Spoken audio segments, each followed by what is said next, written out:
The story of this week's portion, Shmini, concludes the episode, if you will, of the golden calf. How so?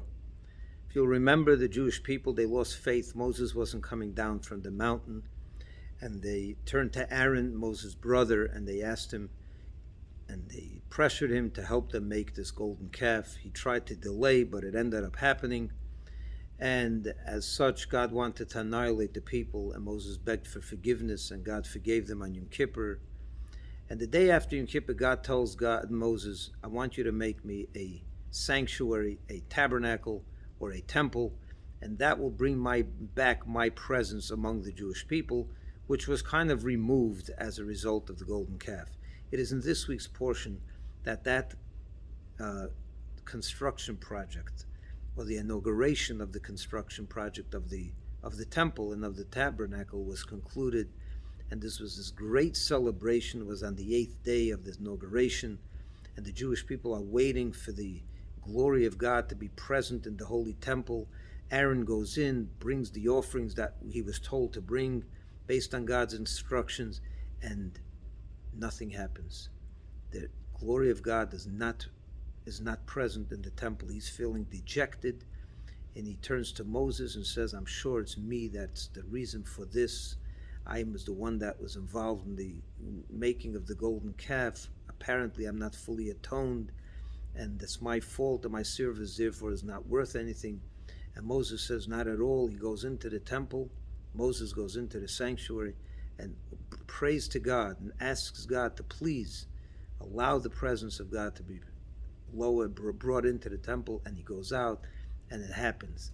By Yered, God's presence descends into the tabernacle, and the Jewish people are jubilated. They are in tremendous exhilaration. Is incredible, and everyone is happy that saga was over.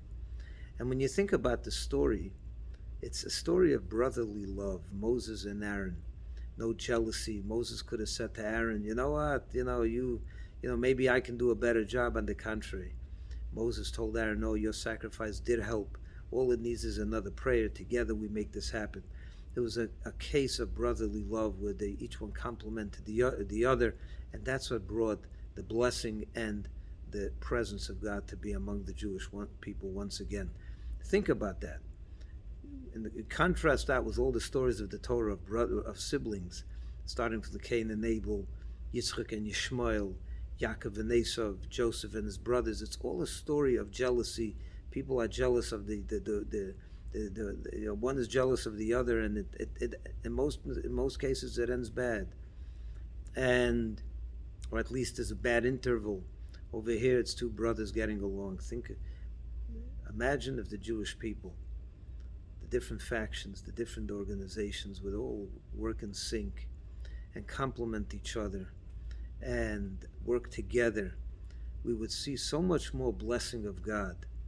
When you complement each other and you don't see another as a threat, and you're not in competition with anyone else. What I do, I can do my part best, you do your part best, and together we create a community and a Jewish world that is so successful and has the presence of God and the blessing of the presence of God among us. We can only hope for that. We have to do our part.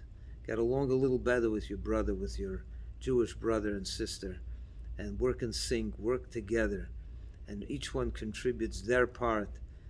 You watch how the presence of God will be right among us, and we will see the blessing, the ultimate blessing, hopefully very soon, the coming of Mashiach.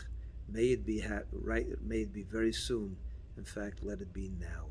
Shabbat Shalom, and all the best.